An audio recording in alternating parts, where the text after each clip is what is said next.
I stand in my parents' kitchen on Christmas Eve, my hands trembling as I arrange rosemary sprigs around the perfectly roasted turkey.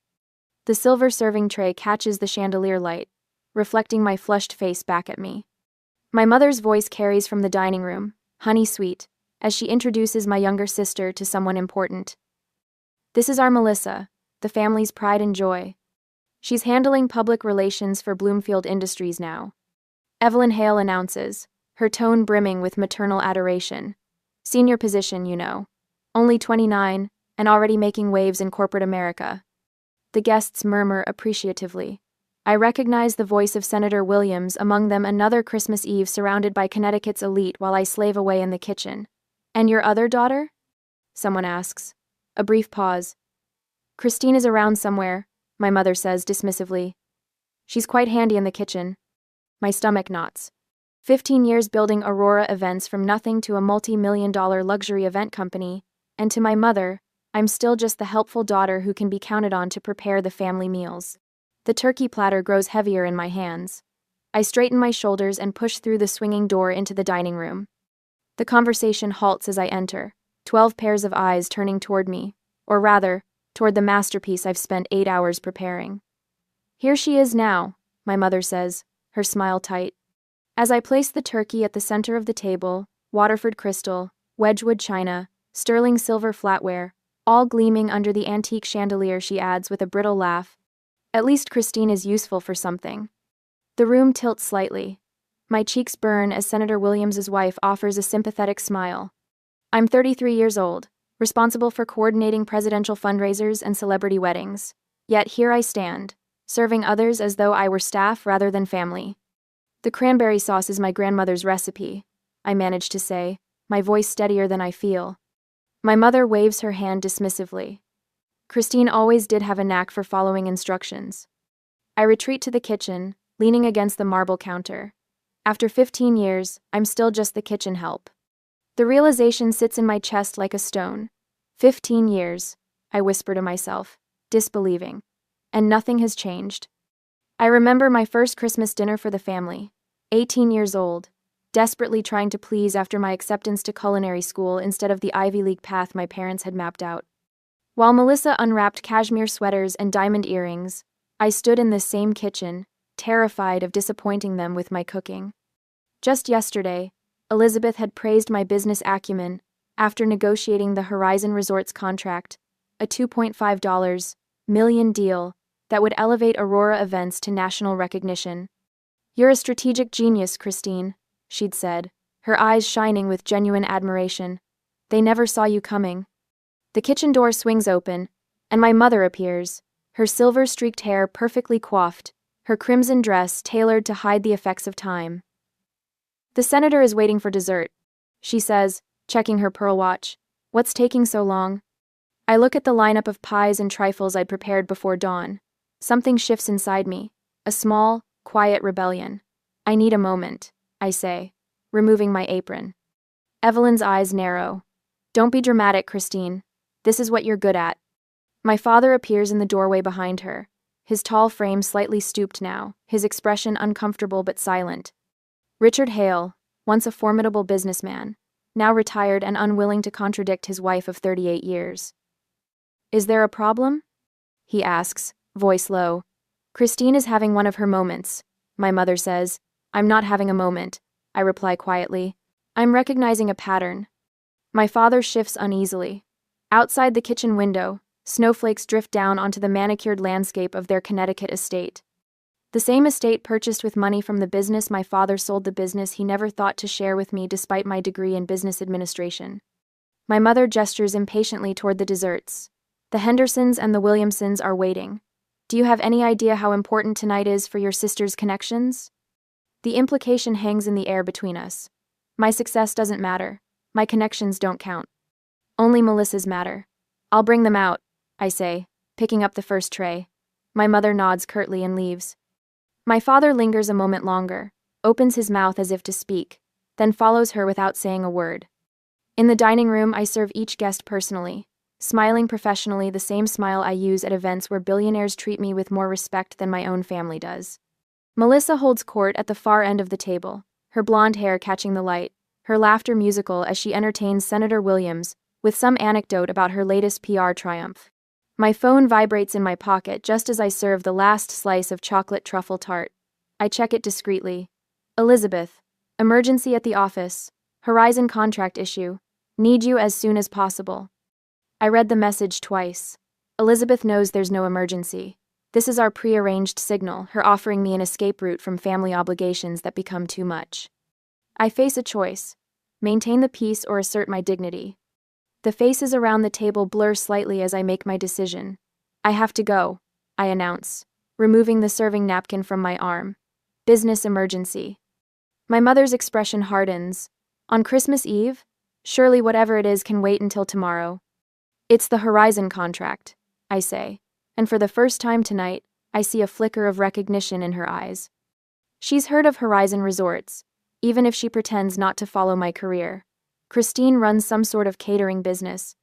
She explains to Senator Williams, her voice dripping with condescension. Event planning, actually. I corrected her. We're coordinating Horizon's national brand relaunch. The senator raises his eyebrows, impressed. The Horizon deal? That's a major contract. My mother's smile freezes. Melissa's eyes darted between us, suddenly alert. I really must go, I say, gathering my coat and purse from the kitchen. Outside, Elizabeth's car idles in the circular driveway, snow gathering on its windshield. Her concerned eyes meet mine as I slide into the passenger seat. Same as last year? She asks gently. Worse, I reply. They know exactly what I do for a living. They just choose not to acknowledge it. Collar. As the car pulls away, I watch the warm glow of the family home recede in the side mirror. The realization crystallizes within me, turning from hurt to resolution. This is the last holiday I will spend as their servant, I say, my voice quiet but firm. Elizabeth nods, her hand steady on the wheel as we leave Connecticut behind, heading back toward my real life, the one I built without their approval or acknowledgement. I push open the heavy oak doors of the Willowbrook Country Club on a cold Wednesday afternoon. The scent of lemon polish and old money assaults my senses. 3 days after I fled my parents' Christmas dinner, Elizabeth convinced me to retrieve the business portfolio I'd accidentally left in my father's study during a rare visit last month. They'll be at the club board meeting, she assured me. In and out, no confrontation. The main hall stretches before me, all polished marble and ancestral portraits. A familiar laugh echoes from the small reading room to my left, Melissa's laugh, musical and practiced. I freeze mid-step. The contract signing is next week, so your timing couldn't be better. It's my mother's voice, hushed but clear. Christine has no idea we know about the Horizon deal. My heart hammers against my ribs. I edge closer to the partially open door. The Williamsons are on the Horizon board, Melissa says. Their daughter works in legal. She confirmed it's worth over $2 million. My father clears his throat. Keep your voice down, Melissa. No one's here on a Wednesday afternoon, Dad, Melissa replies. Besides, who would care about Christine's little catering business? Event planning, my mother corrects her, which is why this Horizon situation is becoming problematic. The Williamsons mentioned Christine by name at the Christmas party. Before we could redirect the conversation, I press my back against the wall, my breath shallow. I've been calling her vendors for months, Melissa continues, dropping hints about financial instability. Most were receptive, especially after I mentioned my PR expertise. The floor seems to tilt beneath me. Months. She's been doing this for months. A rustle of papers. This file has everything. Financial reports, client list, vendor relationships. Christine's surprisingly good at business for someone who couldn't get into Yale. My father's voice holds reluctant admiration. Good enough to embarrass this family if she continues to succeed. My mother adds sharply, what happens when the Thompsons discover our daughter, the one who cooks Christmas dinner, is making more than their son at Goldman Sachs? I've planted seeds with 3 Horizon executives, Melissa says, just enough concern about Aurora's capacity to handle their national relaunch. One mentioned they might need to revisit certain aspects of the proposal. Melissa says, the wall feels cool against my suddenly burning skin. My fingers curl into fists. Is that wise? My father asks, if she traces it back to us. Richard, please. My mother's voice drips with contempt. Christine still craves our approval too much to see what's in front of her face. She spent 15 years thinking we simply don't understand her business. The girl makes dessert for senators while serving them herself. The truth crystallizes in my mind with terrible clarity. They know. They've always known. The dismissals, the belittling comments, the kitchen servitude, none of it was ignorance. It was a strategy. I slip away from the door before they emerge, ducking into an alcove behind a massive fern. My mind races, reassembling 15 years of history like puzzle pieces finally clicking into place. Melissa's occasional visits to my office always around major contract announcements. Her questions about vendors, timelines, financial arrangements. The strange pattern of clients backing out after family gatherings. The health inspector who arrived hours before the governor's fundraiser last spring, citing an anonymous tip. None of it was coincidence. My executive suite at Aurora transforms in my memory from professional achievement to strategic target. Each family interaction was categorized from disappointing to dangerous. Every lost contract recontextualized, from bad luck to calculated sabotage. For 15 years, I've been fighting with one hand tied behind my back, believing my greatest vulnerability was my own insecurity. The truth feels like ice water in my veins. My family hasn't been neglecting my success. They've been actively working to destroy it. And now they're targeting Horizon Resorts. The contract that would elevate Aurora events from regional success to national prominence. The deal I've worked 18 months to secure. My phone vibrates with a text from Elizabeth. Everything okay? I stare at the screen, a strange calm settling over me. The hurt daughter in me wants to burst into the reading room, confront them with their betrayal. But the CEO in me recognizes a more significant truth. They wouldn't be doing this if they weren't terrified of my success. I sent a quick reply. Meet me at the office. Emergency strategy meeting. 20 minutes later, I stride into Aurora's conference room where Elizabeth waits, concern etched across her face. The wall-to-wall windows showcase the Manhattan skyline, the empire I've built without their approval or acknowledgement. They know everything. I tell her, my voice steadier than I feel. Melissa has been sabotaging Aurora for years, with my parents' full knowledge and support. Elizabeth's expression doesn't register surprise. She opens her laptop and pulls up a folder labeled Family Incidents. I've been documenting patterns for months. She confesses. Strange coincidences that always seem to happen after your family gatherings. Clients who suddenly had concerns about Aurora's capabilities. She confesses. She turns the screen toward me. The sabotage always intensifies when we're close to a major breakthrough. Like Horizon. Why didn't you tell me? I ask. Not accusingly, but with genuine curiosity. Would you have believed me? Elizabeth's eyes are kind. You needed to see it yourself. My office door opens, and James Wilson enters without knocking. At 61, my CFO carries the financial reports like weapons. I ran the numbers you asked for, he says to Elizabeth, then notices my expression. You told her? She found out herself, Elizabeth replies. James places a spreadsheet before me. Client cancellations and vendor issues, mapped against your family interactions. The correlation is statistically significant. The graph shows clear spikes of business disruptions following holidays, family birthdays, and country club events. My stomach twists as I remember the Valentine's Day gala where my mother introduced Melissa to the Sandersons, who withdrew from contract negotiations the following week. Why? I whisper, more to myself than to them. What could possibly make them do this? Elizabeth and James exchange glances. Your mother needs Melissa to be the successful daughter. Elizabeth says gently, and your father's retirement investments haven't performed as expected. The country club membership alone costs. That's not an excuse. I interrupt, surprising myself with the hard edge in my voice. No, James agrees. It's not. But understanding their motivation helps us anticipate their next move. He points to the Horizon contract timeline. They're desperate. Their lifestyle is at risk. And your success threatens Melissa's standing in their social circles. The bigger Aurora gets, the smaller her PR achievements look. I stand and walk to the window, staring at the city stretching before me. Behind me, Elizabeth and James wait silently, not my family by blood, but allies who respect what I've built. Document everything, I say finally. Every canceled contract, every anonymous complaint, every suspicious timing. We're not just defending the Horizon deal now. I turn back to face them, something new hardening within me. We're protecting Aurora Events from the people who should have been protecting me. The next day, I stand in Aurora Events' kitchen, fingers trembling slightly as I hold the health inspector's report. 3 different colored post-it notes mark sections I've read a dozen times already. The signature on the complaint form might as well be written in neon lights. I found it. I tell Elizabeth, who hovers near the industrial refrigerator. The inspector's report mentions who called them.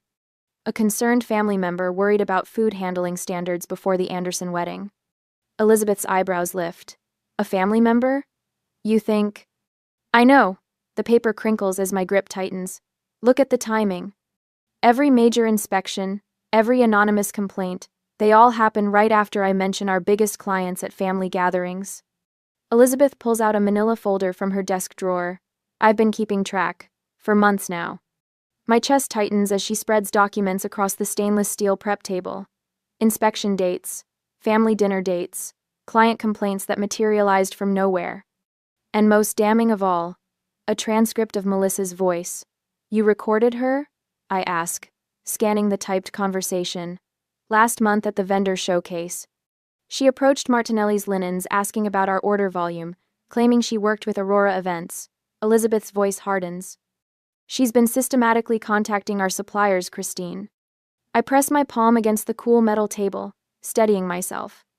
For 15 years I've built this company, brick by brick, contract by contract. And all the while my own sister has been laying explosives at the foundation.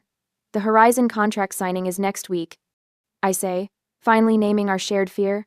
They'll try to stop it, Elizabeth confirms, but now we have proof. Then I think it's time for lunch with my sister. I reach for my phone, a strange calm settling over me. Someplace public. The next day, I arrived at Bellini's 20 minutes early. The maitre d' recognizes me immediately. Aurora Events handled his daughter's wedding last spring. Your usual table, Miss Hale? The one with the garden view? Actually, Anthony, I'd prefer something more central today, near the windows facing Main Street. His eyebrows lift slightly, but he nods. Of course. I arrange my evidence neatly beside my water glass. The health inspector's report, the pattern of complaints, the vendor conversation transcripts. A public execution requires proper staging. Melissa sweeps in at 12:15, 5 minutes late as always. Her cream-colored suit matches her pearl earrings, her blonde hair swept into an immaculate chignon, the perfect PR executive image. She air kisses my cheek before sliding into her seat. You look tired, Christine, she observes, unfolding her napkin. Those big events must be so exhausting. They are, I smile thinly, especially when someone calls health inspectors to our kitchen the day before. Her fingers pause on the menu, a slight widening of her eyes almost imperceptible before she recovers. What are you talking about? I found the inspector's report. I slide the document toward her. They mentioned who called them. It was you. The bustling restaurant continues around us, waiters gliding between tables, wine glasses clinking, business people laughing. But at our table, silence hangs heavy. You're being ridiculous, Melissa says finally, pushing the paper away without looking at it. Am I? I place another document before her. Here's a pattern of anonymous complaints, all filed within 48 hours of family gatherings where I mentioned upcoming events. Her cheeks flush slightly. I don't have time for this. Make time. My voice remains controlled, measured. I also have recordings of you contacting our vendors, pretending to work for Aurora Events. Melissa's eyes dart around the restaurant, noting the nearby diners who might overhear. Her perfectly manicured hand reaches for her water glass. Mother's here, she says suddenly, relief washing over her face. Evelyn Hale approaches our table, elegant in a tailored burgundy dress. Her eyes take in the scattered papers, her smile faltering. What's all this? She asks, sitting beside Melissa. Evidence, I replied calmly, of systematic sabotage against my company. Evelyn's face hardens. That's a serious accusation, Christine. Backed by serious proof. I turned the health inspector's report toward her. The inspector confirmed it was Melissa who called them, claiming food safety concerns. We were concerned about your standards, Evelyn says, her voice dropping to a whisper. After hearing about that unfortunate food poisoning incident at the M sizes. There was no food poisoning incident, I lean forward. That was a rumor Melissa started. We've never had a single case of food poisoning at any Aurora event. A waiter approaches. Evelyn waves him away with practiced charm before turning back to me, her voice honey-sweet but eyes flint-hard. You've always been so dramatic, Christine. We're simply looking out for the family reputation. You weren't concerned, I counter, my voice steady despite the anger burning through my veins. You were sabotaging my business. Melissa shifts uncomfortably as a couple at the next table glances our way. For the first time in our shared history, she's the one explaining while I control the conversation. I was protecting our family name. Melissa hisses, leaning forward. Your little catering business reflects on all of us, and after what I heard about your sanitation. What you fabricated about my sanitation, I corrected her. Aurora Events has perfect health scores, higher than any other event company in the state. Evelyn places a restraining hand on Melissa's arm. Perhaps we should discuss this privately. No. The word comes out sharper than I intended. We've had 33 years of privacy, now we're doing public. A murmur from nearby diners confirms what I already know: we have an audience. For once, my family can't twist the narrative behind closed doors. Melissa's facade cracks slightly. Fine. I called the health inspector. I was concerned after what I heard from the Hendersons. The Hendersons who interviewed with your PR firm last month? I push a printout of their connection toward her. The same Hendersons who mysteriously canceled their contract with Aurora a week later? Evelyn's grip on her purse tightens.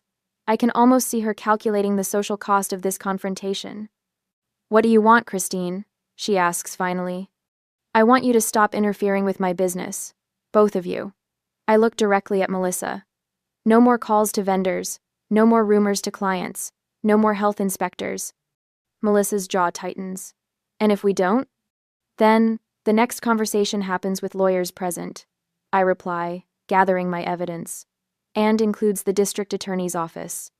I stand, dropping enough cash on the table to cover all 3 lunches. I've worked too hard for too long to let anyone, even family, destroy what I've built. Outside, Elizabeth waits in the company car, her encouraging smile visible through the window. My phone buzzes as I approach. James, I answered, sliding into the passenger seat. Contract review meeting with Horizon just wrapped. Our CFO reports. Everything's proceeding as planned. Not a single question about our operational standards. Elizabeth pulls away from the curb as relief washes through me. Did you tell them? She asks, nodding toward the restaurant. Everything. I confirm, watching my mother and sister through the window, their heads bent together in urgent conversation. They know I know. The car turns the corner just as Anthony, the restaurant's owner, hurries out to catch me. Elizabeth slows as he approaches my window. Miss Hale, he calls. I just wanted to say we're hosting the Chamber of Commerce dinner next month. Would Aurora Events be available to handle it? The invitation extended in full view of the restaurant windows where my mother and sister still sit feels like more than a business opportunity. It's validation. We'd be honored, I reply, feeling the first genuine smile of the day spread across my face. As Elizabeth drives toward the office, I watch the restaurant recede in the side mirror. For the first time since founding Aurora Events, I feel the company's strength against my family's manipulation. The evidence is undeniable. The confrontation is complete. And for once, I'm not the one explaining. On Monday next week, I stand at the conference room window, watching rain streak down the glass. 3 days have passed since I confronted Melissa at Vincenzo's, but the satisfaction has faded, replaced by cold determination. The Aurora Events conference room has been transformed into a command center, documents spread across the 12-foot mahogany table. They'll target the Horizon contract next. I say, not turning from the window. It's too high profile. Too valuable to ignore. Elizabeth nods, adding another folder to our growing arsenal. I've been documenting their interference patterns for months. The sabotage attempts intensify right before major contracts. Instead, I run my finger along a timeline we've created: 15 years of Aurora Events history alongside my family's social calendar. Red flags mark every instance where a potential client suddenly backed out, a vendor inexplicably raised prices, or a health inspector appeared without warning. Look at the pattern, James says, his gray hair catching the light as he leans forward. Our CFO's finance background brings analytical precision to what began as gut instinct.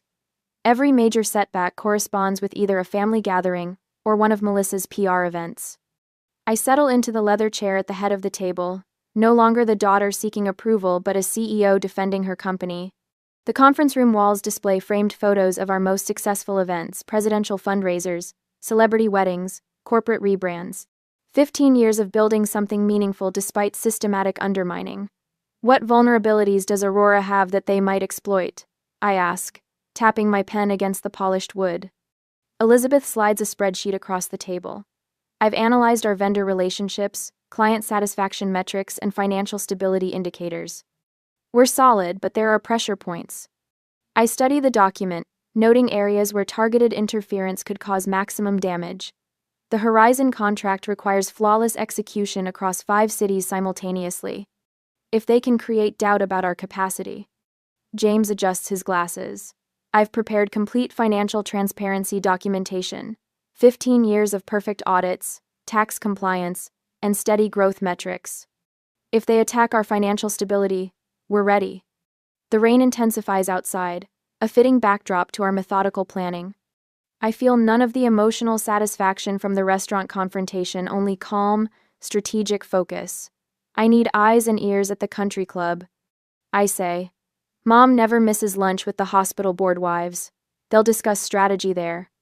Elizabeth nods. Marcus from catering has a cousin who works in the service staff. He's been reporting back. Your mother's been asking pointed questions about Horizon's VP of marketing. I make a note in my leather-bound planner. James, can you reach out discreetly to your contact at First National? If they're planning to question our financial stability, I want advance warning. Already done, he replies, sliding a folder across the table. I've also prepared contingency financing if they try to pressure our current lenders. The methodical approach feels right, no emotional outbursts. Just calculated defense measures built on years of business acumen. I've spent too long reacting to their sabotage.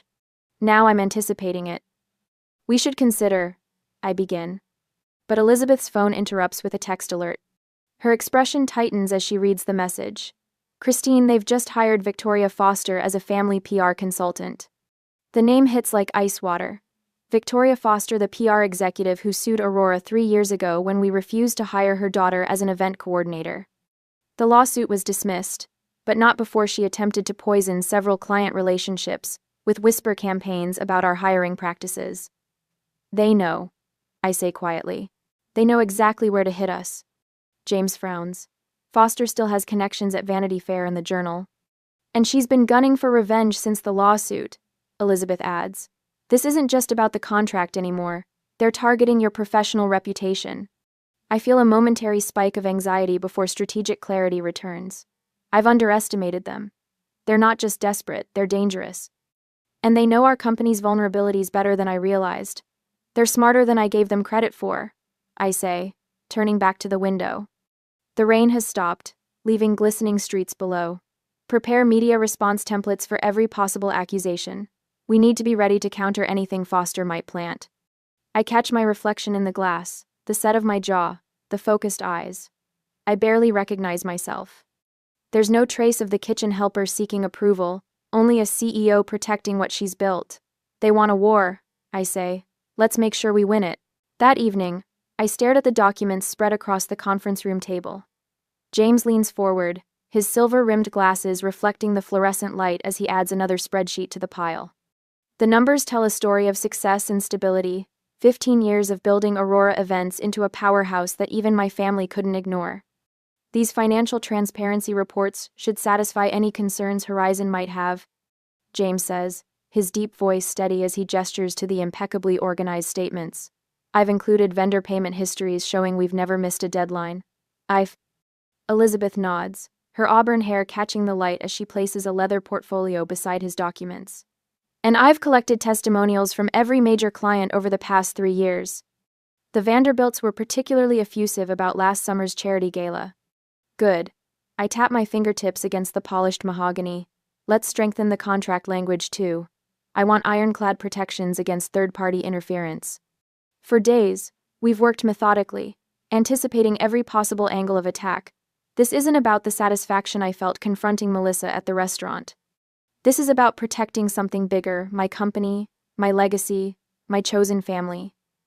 We're not preparing for another skirmish, I tell them, my voice calmer than I feel. We're preparing for war. Elizabeth pulls her tablet closer, scrolling through her notes. I spoke with Danielle at Horizon this morning. She mentioned that your mother called their office yesterday. My stomach tightens. What did she want? She didn't say. Elizabeth's expression remains carefully neutral, but I catch the slight tension in her shoulders. But Danielle thought it odd that Mrs.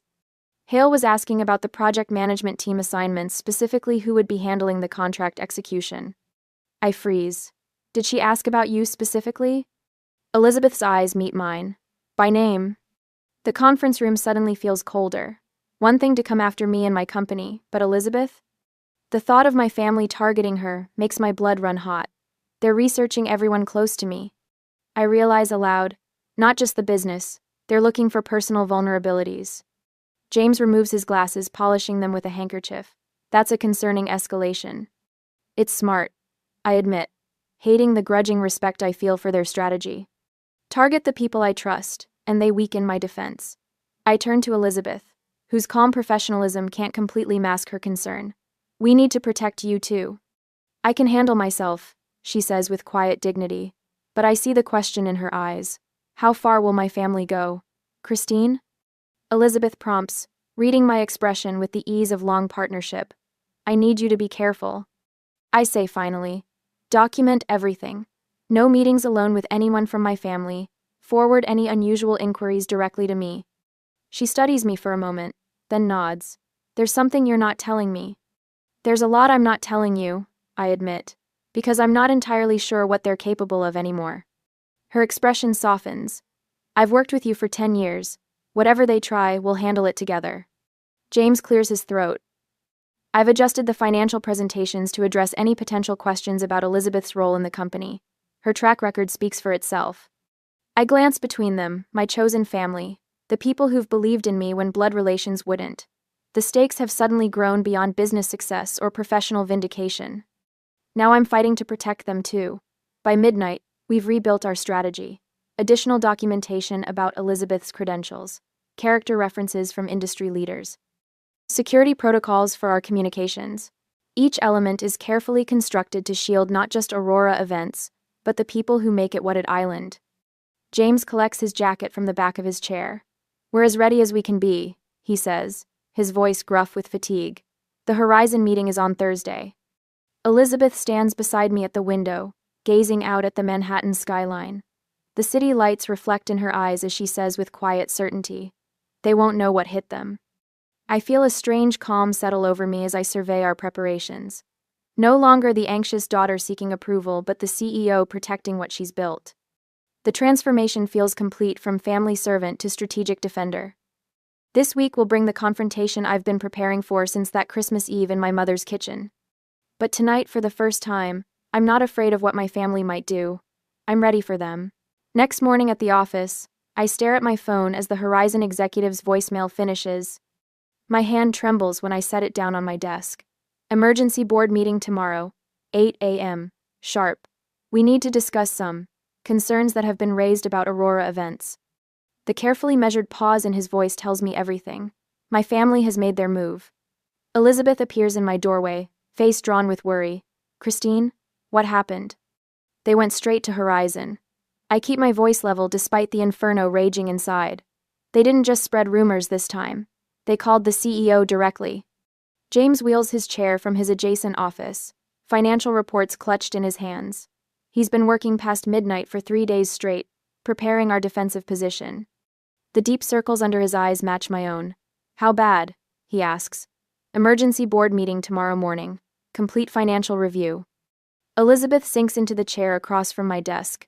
They timed it perfectly, 1 day before the contract signing. I nod, bile rising in my throat.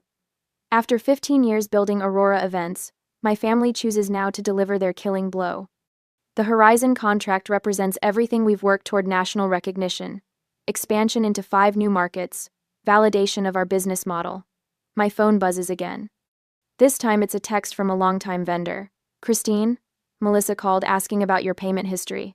Said she was working with your accountant. Seemed fishy. Thought you should know. I hold up the phone to show Elizabeth and James. They're methodical, going after our vendor relationships too. James leans forward, his voice a low growl. They're contacting everyone.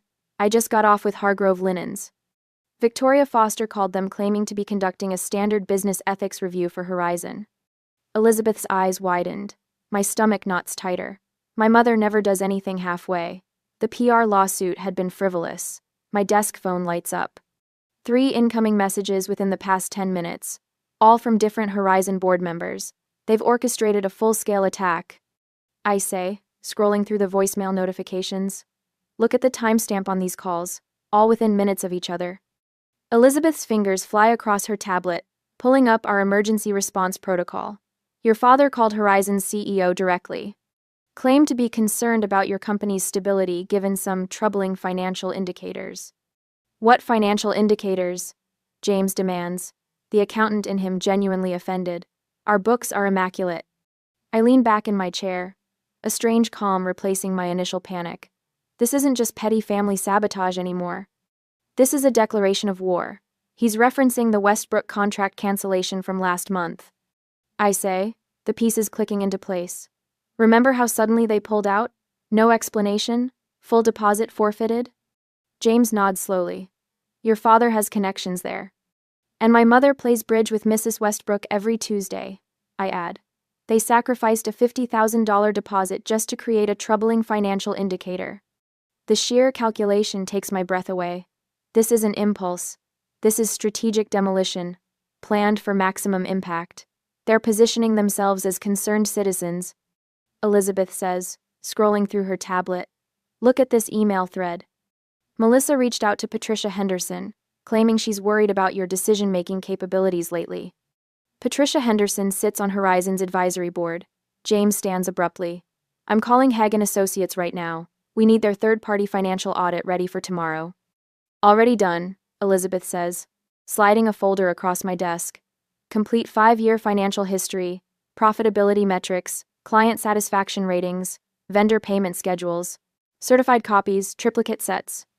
I open the folder, pages of financial health staring back at me. Aurora Events isn't just stable, we're thriving. Double-digit growth each year for 5 consecutive years. Outstanding credit rating. 0 complaints filed with any regulatory agency. The staff is mobilized too. Elizabeth continues. Every department head has contacted their key relationships. The strategy we planned in Chapter 4 and 5 is fully activated. My phone buzzes again. Not another Horizon executive, but the caterer from my sister's wedding 3 years ago. Christine, your mother just called asking about our experience with Aurora. Said she was doing reference checks? Told her you're the best in the business. Hope that's what you wanted. I show the message to Elizabeth, who smiles grimly. They're calling our allies too. But they don't realize we've spent years building genuine relationships while they were playing social games. The conference phone lights up, and James answers on speaker. It's Sarah Martinez, Horizon's procurement director. Christine, I'm calling as a courtesy. We've received some concerning communications about Aurora Events. The board has called an emergency meeting tomorrow at 8. You'll need to present. I understand, I reply, voice steadier than I feel. We'll be prepared. This isn't standard procedure, Sarah adds, her voice lowering. Someone's pulling strings, hard. After she hangs up, the 3 of us sit in momentary silence, the magnitude of tomorrow's battle sinking in. We need to stay here tonight, I say finally. Review everything, prepare the presentation. James nods, already reopening his laptop. I'll have the complete financial analysis ready in 2 hours. I've compiled testimonials from every major client for the past 3 years, Elizabeth says, and documented evidence of each family sabotage attempt. I watch my chosen family mobilize around me, their competence a stark contrast to the toxic manipulation of my biological relatives. The Horizon contract isn't just business anymore, it's vindication of everything I've built despite my family's interference. Tomorrow morning we will show Horizon what real business integrity looks like, Elizabeth says, squeezing my shoulder. James looks up from his computer, confidence replacing the fatigue in his eyes. Our numbers tell the real story, Christine. They can spread all the rumors they want, but facts don't lie. I open my presentation software and begin organizing our defense. Later that night, the timer on my desk, a reminder of where I started, shows 10:42 p.m. Tomorrow's presentation is at 8 a.m. less than 10 hours to prepare for the fight of my professional life. As I work through the night, one thought sustains me. After tomorrow, either Aurora Events will secure its future, or my family will succeed in destroying everything I've built. There is no middle ground left. Next morning, I walk into Horizon's gleaming boardroom, the morning sunlight streaming through floor-to-ceiling windows overlooking Manhattan. My heartbeat steadies with each step. Despite the stakes, everything I've built over 15 years balances on what happens in the next hour. The room falls silent as I enter. 20 executives in tailored suits sit around a massive mahogany table, their expressions a mix of curiosity and concern. My gaze locks with Melissa's across the room. Her usual composed smile falters for a split second before returning. Behind her, my mother sits ramrod straight in a burgundy dress that probably cost more than some of my staff's monthly salaries. My father avoids my eyes completely, studying his hands as if they contain answers to questions no one has asked. Victoria Foster stands at the front of the room beside a projection screen, her silver-streaked blonde hair pulled into an immaculate chignon. I recognized her immediately, the PR executive who sued Aurora 3 years ago after we refused to compromise our ethics for one of her celebrity clients. Miss Hale. Gregory Townsend, Horizon's CEO, gestures to an empty seat. Thank you for joining us on such short notice. We have some concerns we need to address before proceeding with our contract. I nod, placing my leather portfolio on the table. Elizabeth sits silently beside me, her tablet ready. James takes the seat on my other side, his presence steady and reassuring. Victoria taps her tablet, and the screen behind her illuminates with Aurora's financial records, or rather, a carefully edited version of them. After conducting a thorough analysis, Victoria begins, her voice carrying the practiced authority of someone who believes her own fabrications. We've identified several concerning patterns regarding Aurora Events' stability and leadership. She clicks to the next slide, showing a graph with selective downward trends. As you can see, client retention has fluctuated significantly over the past 3 years. She continues. Additionally, there have been concerning reports about inconsistent management practices. My mother leans forward, her voice honey-sweet with practiced concern. We felt it was our responsibility to bring these issues to light. We only want what's best for everyone involved. The elegant deception might have worked if I were still the daughter seeking approval in their kitchen. But I'm not that woman anymore. Mr. Townsend, I say, opening my portfolio with steady hands. Before we continue, I'd like to address these claims with complete transparency. I slide a USB drive toward their technical director. This contains Aurora's complete financial records for the past 5 years, certified by 2 independent accounting firms. James speaks up, his voice carrying the weight of 30 years in financial management. If I may, I've prepared a comprehensive analysis that tells quite a different story. He distributes folders to each board member. You'll notice our client retention rate is actually 87% over 5 years, well above the industry average of 62%. Victoria attempts to interject, but Townsend raises his hand, already scanning the documents with narrowed eyes. There's something else you should know. I continue, my voice level despite the fury burning in my chest. What you're witnessing is not business concern but personal sabotage. I slide another folder toward Townsend. This contains documented evidence of systematic interference with Aurora's operations, dating back 3 years. Elizabeth steps forward, activating her tablet display on the main screen. Permission to present evidence, Mr. Townsend? At his nod, she pulls up a timeline, meticulously documenting every instance of interference. Anonymous complaints to health inspectors, calls to vendors expressing concerns about Aurora, even recordings of Melissa actively discouraging potential clients. As Aurora's chief operations officer for 10 years, Elizabeth says, her voice steady, I've observed a pattern. Every major contract negotiation has been preceded by some form of interference. This Horizon contract has triggered the most aggressive response yet. The room grows uncomfortably quiet as board members review the evidence. My sister shifts in her seat, her knuckles white around her water glass. That's preposterous. My mother interjects, her voice slightly higher than normal. We've only expressed legitimate concerns about Christine's business practices. Then perhaps you can explain this, James says, directing attention to an email displayed on screen 1 showing Melissa contacting Victoria Foster 3 weeks ago, specifically mentioning the Horizon contract. Martin Reynolds, Horizon's chief legal officer, leans forward. Miss Foster, were you aware of the personal relationship between the Hales when you agreed to this presentation? Victoria's composure slips for just a moment. I was approached as a professional consultant regarding legitimate business concerns. Legitimate concerns, I repeat, opening another file. Like the health inspector sent to our kitchen the day before the Williams-Thompson wedding? The one who mentioned receiving an anonymous call from a concerned family member?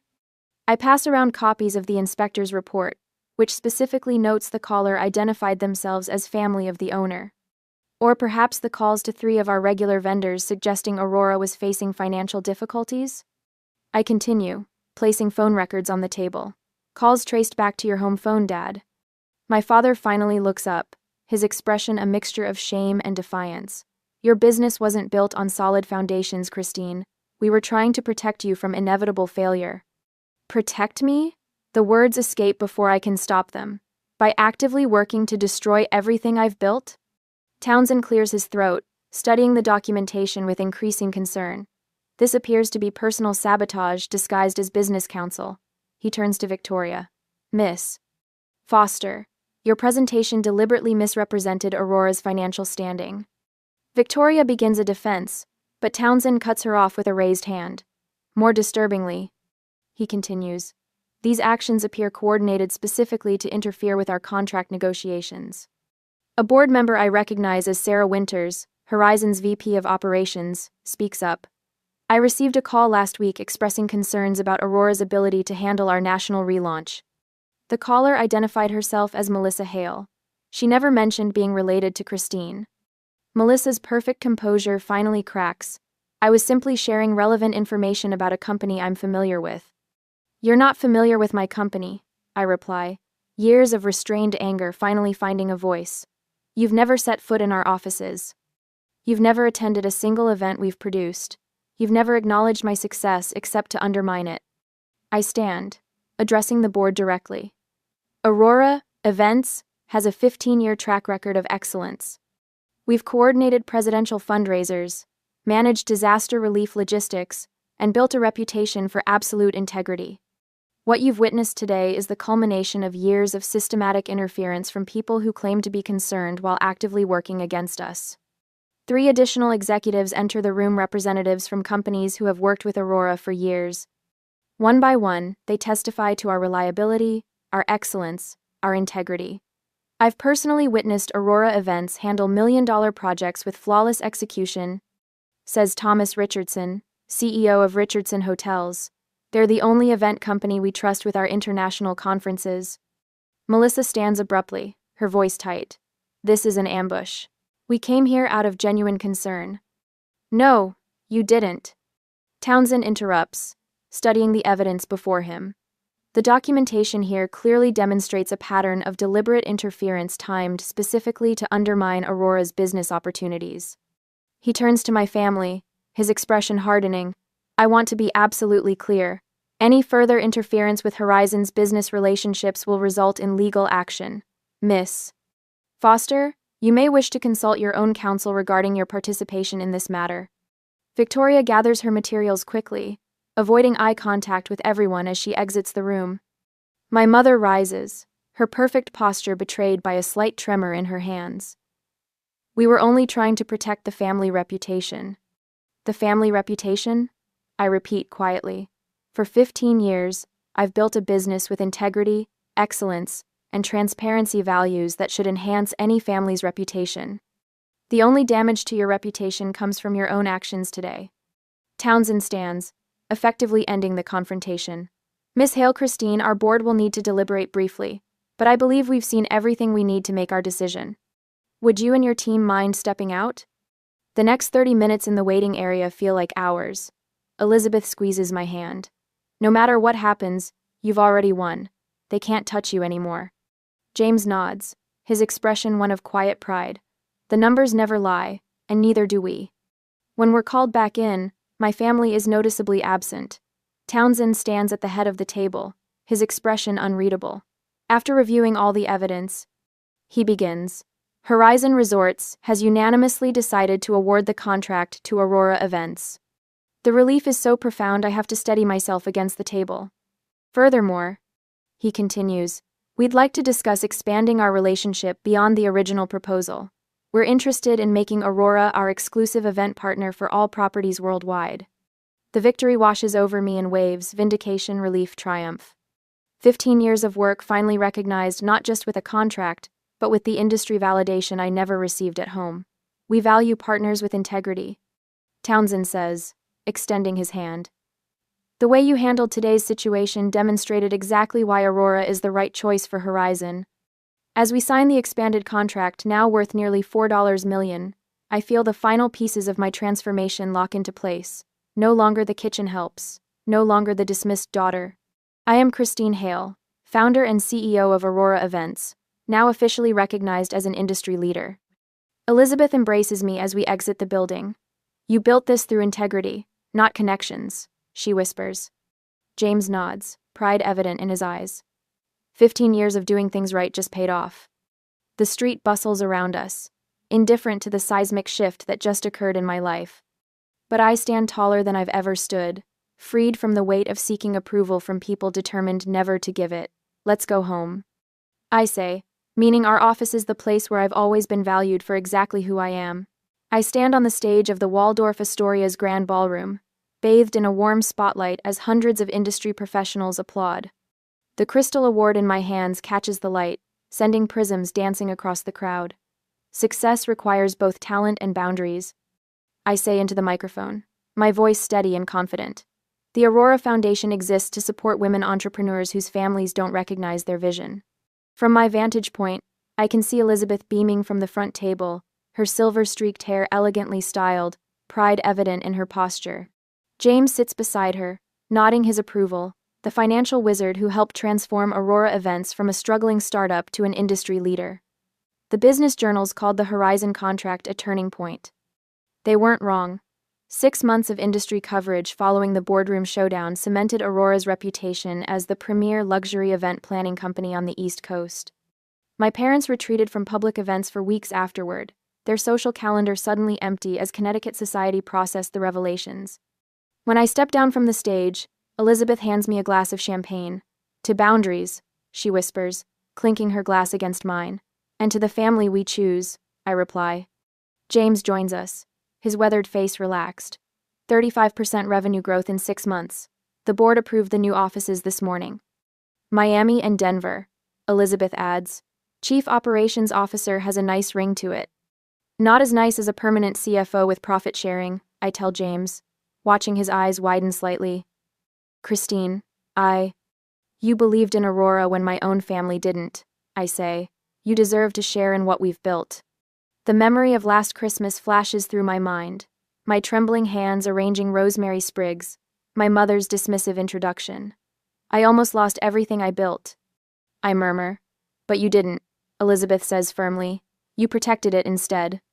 Later that evening, as guests mingle over dessert, I spot them near the entrance. My parents and Melissa, standing awkwardly in formal attire, holding embossed invitations. I'd sent them as a courtesy, never expecting they'd attend. I cross the room slowly, feeling none of the tightness in my chest their presence usually triggers. "Christine," my mother says, her voice unusually tentative. She looks older, the careful makeup not quite concealing the toll of diminished social standing. "Thank you for coming," I reply, professionally cordial. "There's a table reserved for you near the center." The silent auction ends at 10. My father shifts uncomfortably. "The Miami expansion, that's significant." I nod. The Horizon contract opened several doors. Melissa studies me with new eyes. "Your speech was impressive." "Thank you," I say, then excuse myself to greet the mayor. 6 months earlier, I'd hosted Aurora's holiday gathering in our Manhattan headquarters. Instead of slaving in my parents' kitchen, I laughed with 60 employees while caterers served a menu I'd designed. The contrast wasn't lost on me. No trembling hands, no knot in my stomach, just genuine connection with people who valued both my culinary creativity and business acumen. Elizabeth circulates through the ballroom now, discussing the Aurora Foundation with potential donors. "We've already helped 3 women launch successful businesses," she tells them. "Women whose families dismissed their vision, just like Christine's did. The program provides not just funding but mentorship. Last Tuesday, I spent 3 hours with Samantha, a brilliant event planner whose father insists she take a practical corporate job. Trust your instincts, I told her. And remember that respect isn't just earned through success, it's required through boundaries. James appears at my elbow. The Williams Group wants to discuss their Seattle launch. Shall I bring them over? Absolutely. As I turn to greet potential clients, I catch my mother watching from across the room. For a moment, our eyes meet. She nods slightly, a gesture falling somewhere between acknowledgement and surrender. Much later, 1 year after that devastating Christmas Eve, the transformation is complete. The woman who once stood in her mother's kitchen arranging turkey platters now hosts industry leaders at charity galas. The daughter dismissed as helpful in the kitchen now mentors the next generation of women entrepreneurs. When the event concludes, Elizabeth hands me the foundation's first annual report. 3 success stories already, she says. And applications coming in weekly. I flip through pages showcasing women standing proudly in their new businesses. A bakery, a floral design studio, an event planning agency in Boston. When family shows you who they are, believe them and then build the life you deserve, I say quietly. Elizabeth smiles. That should be on the foundation letterhead. As we gather our things to leave, my father approaches alone. Your grandmother would be proud, he says awkwardly. She always believed in your cooking. I studied him for a moment. She taught me more than recipes, I replied. She taught me that talent deserves respect. He nods once, then turns away. Outside, the December snow falls gently on the city. Elizabeth loops her arm through mine as we walk toward the waiting car. Next year's gala will be even bigger, she says. With even more success stories to celebrate, I add. The city lights shimmer through snowflakes, and for the first time in my life, Christmas holds no dread, only possibility.